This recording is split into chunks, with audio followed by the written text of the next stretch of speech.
नमो नमः। स्वागत है आप सभी का आज की इस नई वीडियो में। बच्चों, इससे पहले वाली जो वीडियो थी उसमें हम लोगों ने पढ़ा था संस्कृत संभाषणम। ये उसका पार्ट 2 यानी कि भाग 2 है। उस वीडियो में हम लोगों ने जाना था कि कैसे आम बोलचाल के जो शब्द हैं उन्हें इंग्लिश या हिंदी में और संस्कृत में कैसे बोलते हैं। ठीक है, जैसे आप इंग्लिश में बोलते हो ओके, तो संस्कृत में उसको क्या बोलोगे? अस्तु।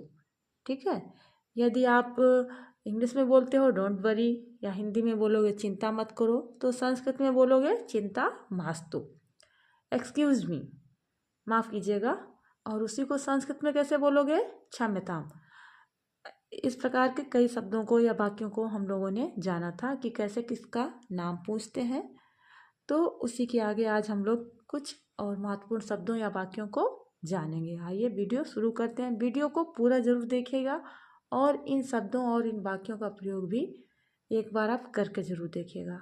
देखिए, आज का जो पहला वाक्य है वो है श्रीमान क्या मैं आऊँ। जैसे बच्चे क्लास से बाहर जाते हैं, फिर क्लासरूम में अंदर जब आते हैं तो अंदर अगर सर बैठे हैं या मैडम बैठी हैं तो उनसे पूछ कर ही अंदर जाते हैं। वैसे ही यदि आप कहीं किसी के ऑफिस में जाए या किसी के घर में जाते हो तो दरवाज़ा नॉक करते हो, खटखटाते हो। यदि वहाँ पर कोई पुरुष या कोई सर बैठे होते हैं तो सबसे पहले आप उनसे पूछते हैं क्या मैं अंदर आऊँ, तभी आप अंदर जाते हो। इसी वाक्य को आप संस्कृत में कैसे बोलोगे? तो देखिए, आगच्छानि महोदय।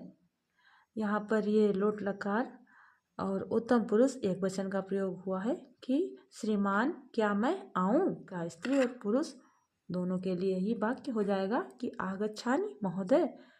ठीक है, कि क्या मैं अंदर आ सकता हूँ या आ सकती हूँ। फिर सामने वाला आपको जवाब देगा स्वयं आगच्छ, सहर्ष आ जाओ, यानी कि अंदर आ जाइए। फिर देखिए, जलम पातुम गच्छानि किम। ज़्यादातर जो बच्चे होते हैं, छोटे बच्चे, वो जब पानी पीने जाते हैं तो पूछ कर जाते हैं बाहर मैडम या सर से कि मैम या सर मैं पानी पीने जाऊं। तो संस्कृत में बोलेंगे जलम पातुम गच्छानि किम, क्या मैं जल पीने जाऊं। ठीक है, इस तरह से। त्वम कस्मिन विद्यालये पठसि। यदि आप किसी से पूछना चाहते हैं कि आप किस विद्यालय में पढ़ते हो तो बोलोगे त्वम कस्मिन विद्यालये पठसि, तुम किस विद्यालय में पढ़ते हो। ठीक है, आप जिससे पूछ रहे हो वो बोलेगा अहम मध्य विद्यालये पठामि। ठीक है, मध्य विद्यालय में मैं क्या करता हूँ? पढ़ता हूँ। फिर आप यदि किसी से पूछना चाहते हैं कि तुम किस क्लास में या तुम किस कक्षा में पढ़ते हो तो बोलोगे तुम कस्याम कक्षायाम पठसि, तुम किस कक्षा में पढ़ते हो, यानी कि आप किस क्लास में पढ़ते हो। अब देखिए, जिससे आप पूछ रहे हैं कि आप किस कक्षा में पढ़ते हैं तो वो 8वीं क्लास में पढ़ता है। ठीक है, क्लास 8 में पढ़ता है तो वो बोलेगा अहम अष्टम कक्षायाम पठामि, मैं 8वीं क्लास में या 8वीं कक्षा में पढ़ता हूँ। जब आप उससे पूछेंगे कि तुम्हारे विद्यालय में कितने शिक्षक हैं तो बोलेंगे तव विद्यालये कति शिक्षकाः सन्ति। तब अर्थात तुम्हारे विद्यालय में कति कितने शिक्षक, यानी कि जो टीचर हैं वो संति अर्थात हैं, तुम्हारे विद्यालय में कितने शिक्षक हैं।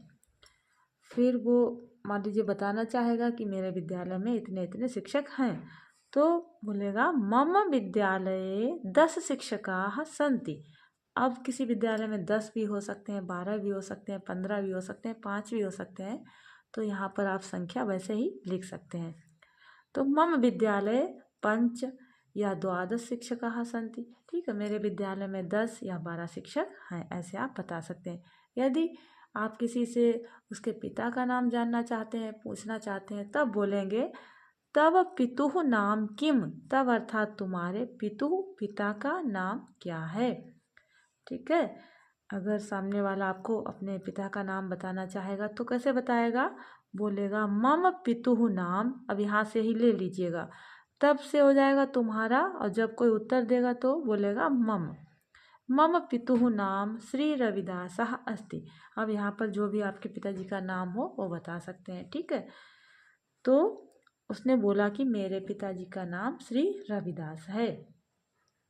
अब एक चीज़ जो वाक्य बहुत हम लोग रोज़ पूछते हैं आपस में कि इदानीम कः समयः, इस समय क्या बजा है, यानी कि इस समय क्या टाइम हो रहा है, क्या समय हो रहा है। ठीक है, तो संस्कृत में बोलेंगे इदानीम कः समयः, इस समय क्या बजा है।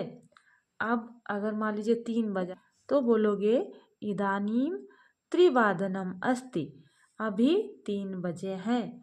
मान लीजिए 4 बजा है या 5 बजा है तब भी ऐसे ही बोलोगे इदानीम चतुर्वादनम या पंचवादनम या सप्त अष्टवादनम अस्ति। ठीक है, इस तरह से आज हम लोगों ने इन शब्दों को, इन वाक्यों को सीखा।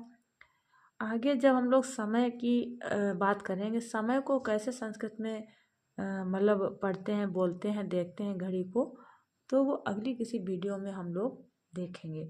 आज के लिए इतना ही। इन शब्दों का प्रयोग आप ज़रूर कीजिएगा और इनको 1-2 बार आप जब देखेंगे ना तो आपको ऐसे ही आसानी से ये सब समझ में आ जाएंगे। फिर मिलते हैं किसी नई वीडियो में, तब तक के लिए बहुत बहुत धन्यवाद। वीडियो अगर पसंद आए तो लाइक कीजिएगा, शेयर कीजिएगा और हमारे चैनल को सब्सक्राइब भी ज़रूर कीजिएगा।